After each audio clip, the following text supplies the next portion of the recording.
Ардчилсан нам нээлттэй цэгцтэй ардчилсан нам үндэсний аяныг зохион байгуулж байна.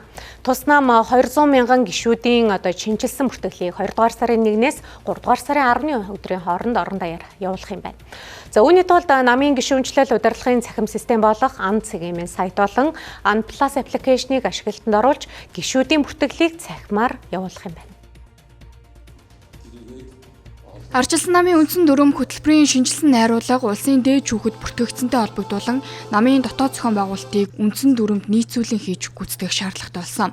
Нээлттэй цэгцтэй ардчилсан нам аяны хүрээнд намын дунд шатны байгууллагуудын хэрэг эрхлэх газрын ажилтнуудад зориулсан сургалтад 21 аймаг 9 дүүргийн хэрэг эрхлэх газрын дарга болон улс төрийн ажилтнууд оролцож байгаа. Ардчилсан намын шинжилсэн дүрм сая хэдхэн хоногийн өмнө бүртгэгдсэн. Энэ бүртгэлийн хүрээнд ардчилсан нам шинжиллийн аянаа эхлүүлж байна.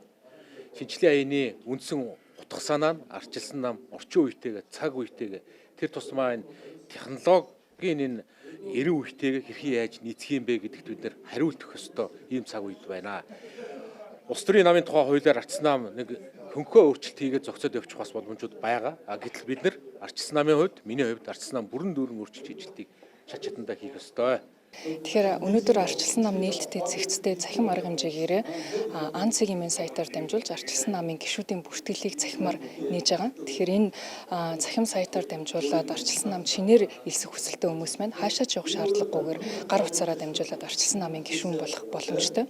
Өмнө нь ардчилсан намд бүртгэлтэй байсан гишүүдийн тухайд бол бас мөн адил энэ Ан цэгийн сайтаар ороод өөрийнхөө бүртгэлийг дээрх мэдээллүүдийг хянж үзээд тэгээд гар утсаараа бас баталгаажуулалт мессеж илгээгээд ингээд бүртгэлээ захин болох ийм нэг аяныг 2 сарын хугацаанд бол бид бүхэн хийж байгаа. Нээлттэй, тэгтээ цэгцтэй гэдэг бол ер нь ардчлалын яг тийм гол тэгийг барьж авсан. Өөрөөр хэлбэл нэг талаас одоо бон хаус инх замбраагүй байд биш тийм үү. Гэхдээ нөгөө талаас дэг журмаар хаасан биш.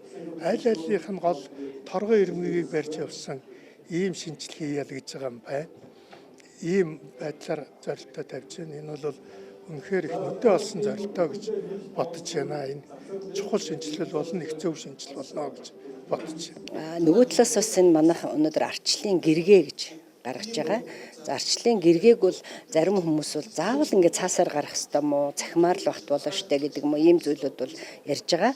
За ер нь бол бид энэ бас ийм цахимаас гадна бид энэ цаасан байж хүмүүсийн итгэл үнэмшилтэй байж энэ намынхаа энэ ардчлалынхаа үнд зүйлийг одоо түгээн дэлгэрүүлэх энэ үлсэд бас нэг ийм цаасан ингэртэй хадгасан ийм юм бол бас нэмэр түлхэц болдог.